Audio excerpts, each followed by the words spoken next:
I can confirm that the host of the FIFA World Cup 2034 will be Saudi Arabia.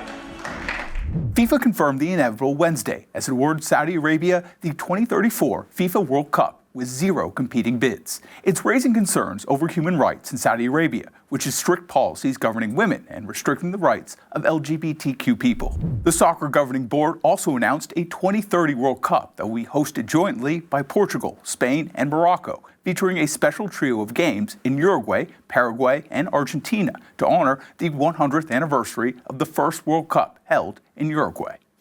FIFA chose to merge 2 of the major bids, and because it has a rule blocking a continent from hosting 2 straight World Cups, it blocked any country in Europe, Africa, or South America from bidding to host in 2034, this allowing Saudi Arabia to coast to a win in a process critics say was effectively rigged to let the country hold its biggest sporting event yet.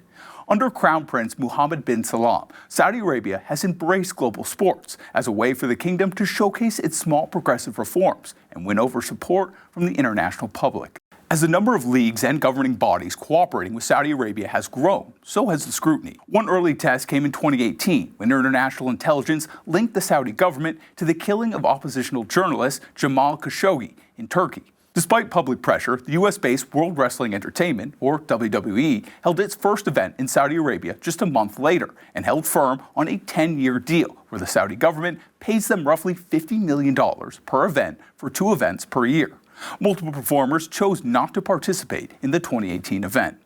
Since then, Saudi Arabia has hosted events like MMA fights and Formula One races. F1 driver Lewis Hamilton raised concerns about the Saudi human rights record before the first race in 2021, competing in and winning the race while wearing a rainbow pride helmet.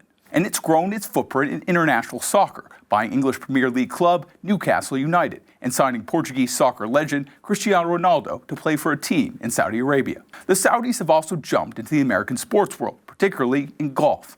Saudi Arabia owns Live Golf, an upstart rival to the PGA Tour, featuring stars including Phil Mickelson. After a legal fight that included a Justice Department antitrust investigation, Live and the PGA Tour agreed to a merger last year. That merger is still in progress. Live sparked protests from families of victims of the September 11th attacks, who blame Saudi Arabia for its role in serving as a base of operations for 9/11 hijackers.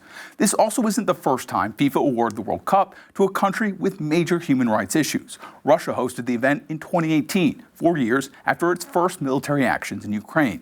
And in 2022, Qatar hosted the event and drew condemnation for its refusal to allow players to wear rainbow armbands to support the LGBTQ community, and over allegations it used slave labor to build the stadiums hosting World Cup games. The Saudis have pledged that their World Cup, a decade from now, will be inclusive, with the country's sports minister saying they, quote, welcome everyone to come see what he described as a transformation of Saudi Arabia.